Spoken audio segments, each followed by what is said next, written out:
Donc, les États sont tenus de prendre des mesures raisonnables propres à protéger les personnes qui se trouvent dans leur juridiction, donc dans les 47 pays du Conseil de l'Europe, des atteintes à la vie.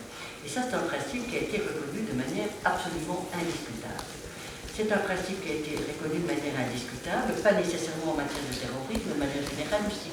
Alors il y a un arrêt, on peut l'aimer ou pas, de nouveau, il y a des arrêts que l'on peut apprécier, d'autres qu'on n'apprécie pas, ça c'est tout à fait normal. Mais il y a un arrêt Haussmann au Royaume-Uni, 98, donc c'est pas dans le cadre du terrorisme, et je le cite simplement pour que vous voyez la portée de l'obligation. Nul ne conteste que l'obligation d'État l'obligation de protéger contre les atteintes à la vie, va au-delà du devoir primordial d'assurer le droit à la vie en mettant en place une législation pénale dissuadant de commettre des atteintes contre les personnes et s'appuyant sur un mécanisme conçu pour en prévenir, réprimer et sanctionner les violations. Donc les atteintes au droit à la vie, eh bien, ça implique un système pénal efficace qui incrimine et qui assure la poursuite et éventuellement les condamnations. Mais la Cour va ajouter ceci, cette disposition, l'article 2, peut aussi, dans certaines circonstances, mettre à charge des autorités l'obligation positive, ça c'est un thème très important, les États doivent prendre des mesures positives pour prendre préventivement des mesures pratiques pour protéger les personnes dont la vie est menacée par des agissements criminels d'autrui. Donc, ce qui est vraiment, ce point-là, c'est pas simplement en 98 que la Cour a dit ça. Elle est maintenant, et peut-être que l'arrêt va sortir dans un de ces jours, à moins qu'il soit sorti hier, alors là, je ne l'ai pas vu. Mais vous avez sans doute vu dans les journaux cette histoire de la prise d'otage dans l'école de Beslan en Russie. Là, peut-être que c'est très longtemps, peut-être que ça ne vous dit plus rien. Une prise d'otage dans une école de Beslan, peut-être les plus... Ça ne vous dit plus rien. Comme quoi les temps passent vite, parce que ça a été quand même un grand moment, c'était une prise d'otage par des terroristes tchétchènes. La question du Caucase et des terrorisme en Tchétchénie a posé quand même toute une série de questions. Maintenant on en parle moins parce que voilà, on est sur une autre piste, j'ai envie de dire. Et ces questions-là, mais il y a un arrêt de la Cour qui va intervenir sur cette affaire-là, où effectivement les personnes, les familles des personnes qui ont perdu la vie disent que l'État avait des informations. L'État avait des informations qu'il y avait des terroristes tchétchènes dans les environs, que des attaques terroristes étaient prévues et qu'il n'a pris aucune mesure. Donc on verra maintenant en 2016, par rapport à une affaire que j'en connais, c'est passé antérieurement, si cette idée de prévention des atteintes à la vie va recevoir une dimension plus grande. Ce sera tout à fait intéressant à voir. En ce qui concerne alors le terrorisme, quelle est l'obligation positive de l'État pour assurer le respect du droit à la vie? Eh bien, c'est de mettre en place des stratégies effectives de prévention et de poursuite. De prévention d'un côté, et on verra jusqu'où va la prévention, et de poursuite, c'est-à-dire la mise en place alors de tout le système de répression, depuis la police, la justice, les cours et tribunaux, enfin l'ensemble du système pénal. Maintenant, il ne faut jamais en matière de droits de l'homme avoir une vue absolutiste. On parlera des droits absolus un peu plus tard, mais alors là, franchement, c'est très rare des droits absolus. Cette obligation de l'État n'est pas illimitée. Vous imaginez si l'obligation de l'État était illimitée, quelle charge, quel fardeau on lui imposerait. La Cour n'a jamais dit que cette obligation était illimitée. Alors beaucoup de choses diront, enfin, voyons, il faut que ça soit... Mais non, non, il y a une obligation de prendre des mesures, mais cette obligation n'est pas illimitée, ne peut pas imposer à l'État un fardeau impossible. La responsabilité de l'État ne peut pas être engagée simplement parce qu'un événement s'est produit. Il faudra montrer, et c'est ça alors l'intérêt d'une action judiciaire ou du travail d'un tribunal ou d'une cour, qui alors, loin des slogans et loin des affirmations à leur pièce, devra montrer que l'événement qu'il fallait prévenir s'est produit, que l'État aurait pu prendre certaines mesures propres à empêcher la survenance de l'événement. Donc l'État doit être tenu, il doit assurer la protection de la vie, prendre des mesures préventives, et il doit, lorsqu'il y a dans certaines situations des atteintes à la vie que lui-même doit mettre en place, eh bien il doit réduire au minimum le risque pour la vie dans le cas des activités antiterroristes. Il y a aussi un ancien arrêt de la Cour en 1995, Marcan contre Royaume-Uni. C'est toujours lié à la question du terrorisme irlandais. Donc chaque monde, quand vous voyez des arrêts de la Cour sur ces questions aussi sensibles, et la même chose en 2016, c'est toujours lié à des situations politiques du contexte du moment. En 1995, eh bien c'était cette question-là. En 2016, je veux dire, on va voir, on aura d'autres évidemment questions. Là, c'était des personnes qui avaient été soupçonnées de terrorisme, qui avaient été tuées par des forces de l'ordre. Parce qu'évidemment, le droit à la vie est protégé par la loi, les forces de l'ordre évidemment aussi, dont les luttes antiterroristes. Il ne s'agit pas de manière pas illégitime, mais de manière non établie, de tuer les personnes. Et il y a beaucoup d'affaires qui posent ces questions-là, évidemment. C'était des personnes soupçonnées de terrorisme, elles avaient été tuées au cours d'une opération par les forces de sécurité. Et là, la Cour a bien précisé, la Cour n'a pas dit que les unités de police ne pouvaient pas avoir recours à la force meurtrière. Non, ce qu'elle a reproché, c'est à ça que vous devez être attentif dans cette situation-là, elle a reproché que l'opération avait été tout à fait négligente. L'opération, la planification de l'opération était insuffisante, et c'est bien pour ça que le Royaume-Uni a été condamné, parce que la planification de l'opération ATS, la Cour n'a jamais dit, lorsque vous êtes dans une situation de légitime défense politique ou sociale, eh bien le recours à la force meurtrière, on peut l'accepter. On peut l'accepter, mais encore faut-il que vous nous prouviez que vous avez pris toutes les mesures pour minimiser le risque et, en l'espèce, planifier l'opération. Prendre toutes les mesures pour minimiser le risque d'atteinte aux droits fondamentaux, ça c'est un thème que vous allez revoir tout le temps. Dans certains cas, oui, il y a des atteintes aux droits fondamentaux qui sont inévitables, mais les États doivent prendre toutes les mesures, et c'est là-dessus qu'on va être attentif, pour minimiser au maximum ce risque. Voir s'il n'y a pas d'autres solutions, s'il n'y a pas d'autres voies. Donc c'est beaucoup plus subtil que simplement dire on peut ou on ne peut pas. C'est beaucoup plus complexe que ça. Alors évidemment, dans ce contexte, affirmer que la Cour européenne des droits de l'homme, et comme on l'entend dans les journaux, dans la presse, en France, en Belgique, aux Pays-Bas, partout, au Royaume-Uni, le Royaume-Uni n'est quand même pas, n'est pas pour le moment nos meilleurs amis, en tout cas c'est nos meilleurs ennemis. Dans ce contexte, affirmer, comme on l'entend, que la Cour européenne des droits de l'homme interdit aux États démocratiques de lutter contre le terrorisme, pardonnez-moi de le dire, c'est faux et c'est mensonger. C'est faux et c'est mensonger. Je suis prête à mettre ma tête sur le milieu pour aller l'expliquer jusqu'au bout. C'est faux et mensonger. Mais c'est tout autre chose.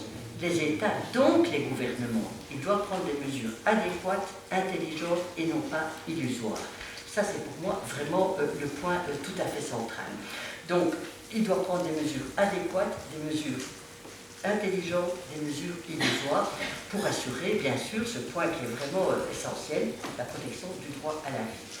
Et pardonnez-moi, là je suis un peu provocatrice, mais voilà, comme ça permettra aussi d'avoir des discussions.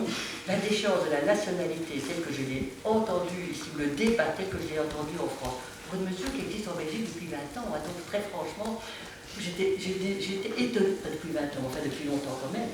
Cette mesure en Belgique, elle est dans le code, on la connaît, on ne l'emploie jamais, à peu près jamais. Mais le débat tel que j'ai entendu en France, pour moi, c'était la négation d'une mesure adéquate, intelligente et non pas illusoire, s'agissant précisément de cette obligation pour les États de lutter contre le terrorisme et de le faire de manière réelle, concrète et pas illusoire.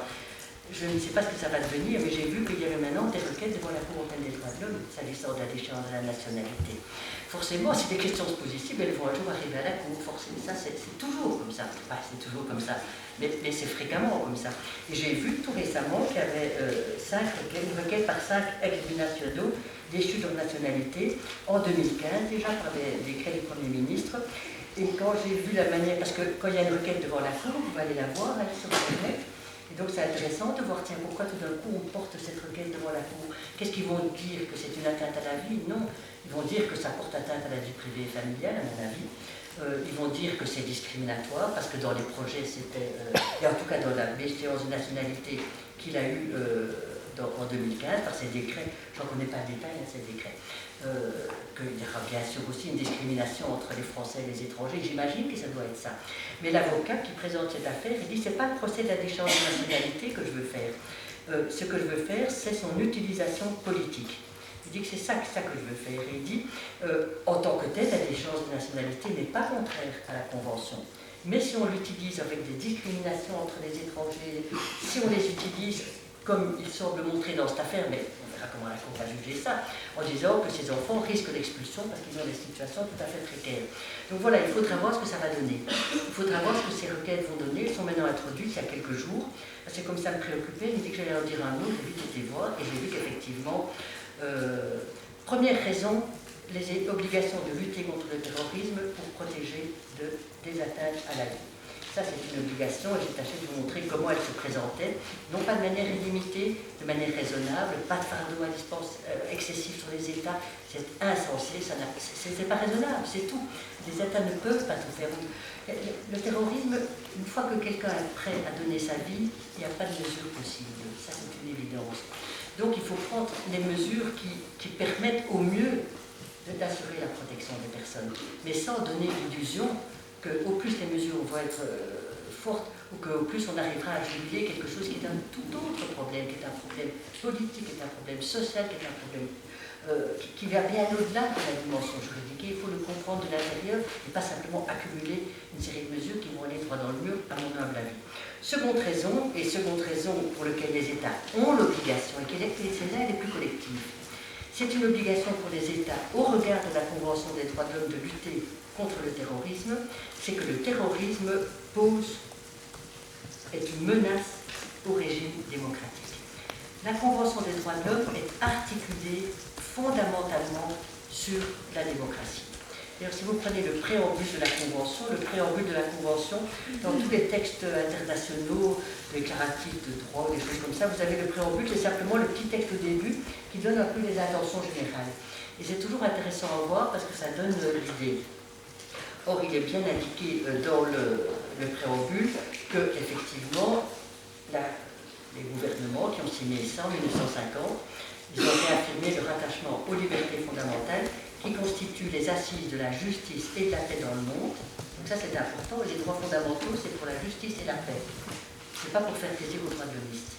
C'est pour assurer la justice et la paix dans le monde dont le maintien repose sur un régime démocratique. Et donc la Convention des droits de l'homme en 1950, donc l'idée que en 2030, en 3000, je ne sais pas, ça sera autre chose. Mais en cette fin du XXe siècle et maintenant, ça c'est le cœur des droits fondamentaux. Assurer la paix et la justice fondée sur un régime démocratique. Donc, lorsque le terrorisme met en péril la démocratie, eh bien cette menace est une raison pour laquelle les États doivent réagir. Et ça c'est la seconde raison pour laquelle les États ont cette obligation de lutter. Elle découle de la menace que le terrorisme pose au régime démocratique du pays. Les actes terroristes, soyons bien clairs, et on le voit, puisque voilà, maintenant ça fait partie un peu de notre contexte. On le voit, vous l'avez vu en France, on le voit en Belgique, on le voit dans beaucoup de pays. Les actes terroristes n'affectent pas seulement les droits humains individuels, n'affectent pas seulement la sécurité des personnes, même si bien sûr c'est une réalité, mais leur objectif est quand même un objectif beaucoup plus politique. C'est un objectif politique qui est la neutralisation du système politique dans son ensemble. C'est pour ça que les actes de terrorisme s'accompagnent de revendications. Et que maintenant, aujourd'hui, on dit terrorisme de toutes sortes. Moi, je ne suis pas du tout, je pense pas du tout. Lorsqu'il y a vraiment un acte terroriste, il y a une revendication politique. Ça, c'est le cœur même du terrorisme. Le terrorisme, ce n'est pas du crime organisé ou de la délinquance de droit commun. C'est beaucoup plus que ça. C'est vraiment un objet. Parce qu'on met aussi un peu tout dans le terrorisme aujourd'hui. Dès qu'il y a des choses inacceptables, évidemment, les policiers à Charleroi qui se sont fait agresser, etc. Maintenant, tout d'un coup, tout s'accroche à cette question-là. Mais ça, non. On peut qualifier le terrorisme lorsqu'il y a vraiment une revendication. Et ici, l'obligation de répondre, c'est qu'effectivement, d'assurer la préservation et la protection d'un système de gouvernement démocratique. Or, évidemment, et ça c'est une raison dans la raison, si vous voulez, une manière de mettre en péril les institutions et les valeurs démocratiques, c'est non seulement de les atteindre de front, mais c'est aussi de les atteindre indirectement, et c'est d'inciter les gouvernements à lutter contre la violence terroriste en employant des mesures qui les mettent en péril. Et donc les choses sont liées. Les choses sont liées. D'un côté, les actes terroristes sont une atteinte au régime démocratique, mais en même temps, et on le voit, et c'est ça évidemment la crainte, c'est pas ça la crainte, il ne faut pas parler en termes de peur, c'est ça la question problématique, c'est que ça incite évidemment les gouvernements pour des raisons qui leur paraissent évidentes. Il faut réagir, on doit, et on est là, leur parti sur la slippery slope, comme disent les Anglais sur la pente glissante, d'employer des mesures qui mettent ces valeurs-là en péril. Donc, il y avait un ancien arrêt de la Cour qui a cette phrase extraordinaire, on ne peut pas saper, voire détruire la démocratie au motif de la défendre. En définitive, comme d'autres conflits violents, parce qu'il n'y a pas que le terrorisme malheureusement, il y a d'autres conflits violents. Il y a d'autres conflits violents et que l'on voit Ça, c'est évidemment, lorsqu'on voit la question des droits fondamentaux à travers l'action de la Cour européenne des droits de l'homme, qui rassemble 47 pays, toute l'Europe en définitive. Quand on voit les conflits qui existent au sein de l'Europe actuellement, c'est vrai qu'ils sont multiples. Ils sont multiples, et on peut encore dire que dans nos pays, on est extrêmement protégés. On est extrêmement protégés, mais comme dans d'autres conflits violents, le terrorisme confronte les États à une tension, j'ai envie de dire, une tension d'une dimension tragique. Dans quelle mesure est-ce que les limitations aux droits fondamentaux peuvent être justifiées au nom de la protection de ces mêmes droits et de la société démocratique elle-même? Voilà le dilemme. Voilà le dilemme. Donc, dans quelle mesure les limitations aux droits fondamentaux peuvent être justifiées au nom de la protection de ces mêmes droits et de la société démocratique elle-même? Ça, c'est la question qui est au cœur du dilemme. Alors, évidemment, mais je ne vais pas vous embêter parce que le temps avance et qu'effectivement, il y a encore des choses à dire. Mais ceux qui travaillent ces questions vont alors un peu plus loin, qui connaissent sans doute ce dilemme. Ils vont un peu plus loin et disent il y a deux obligations, protéger la vie et respecter les droits humains. Puisque ces deux obligations sont sur le même pied. Donc si on va plus loin, si on tâche de rendre les choses plus complexes, si on tâche de rendre les choses plus complexes, est-ce que cette obligation de protéger la vie, de respecter les droits humains, est-ce que c'est sur le même pied? Ou bien est-ce qu'il y a une hiérarchie? Alors, Ludovic Henneberg connaît bien la question des hiérarchies, parce que tu as écrit un ouvrage, quand tu étais en cours en Belgique, sur classer les droits fondamentaux. Et donc, cette question des hiérarchies au sein des droits fondamentaux, c'est une question extrêmement difficile. Est-ce que le droit à la vie est plus que le droit à la vie familiale? Est-ce qu'on peut établir des hiérarchies? C'est un thème. C'est éminemment difficile. Alors, est-ce que ces obligations sont sur le même pied? Est-ce qu'on peut établir des hiérarchies entre elles? Il y a un débat là-dessus. Il y a un débat que je vois très bien en Belgique. Pour certains, aucune de ces obligations n'a priorité. L'obligation de respecter, l'obligation d'assurer, de protéger le droit à la vie, elles sont sur le même pied. C'est un conflit interne entre deux exigences. C'est un conflit interne entre deux exigences, entre deux valeurs en matière de droits de l'homme aussi importantes l'une que les autres. Donc on ne peut pas dire que l'une dépasse l'autre. On ne peut pas dire que l'une dépasse l'autre.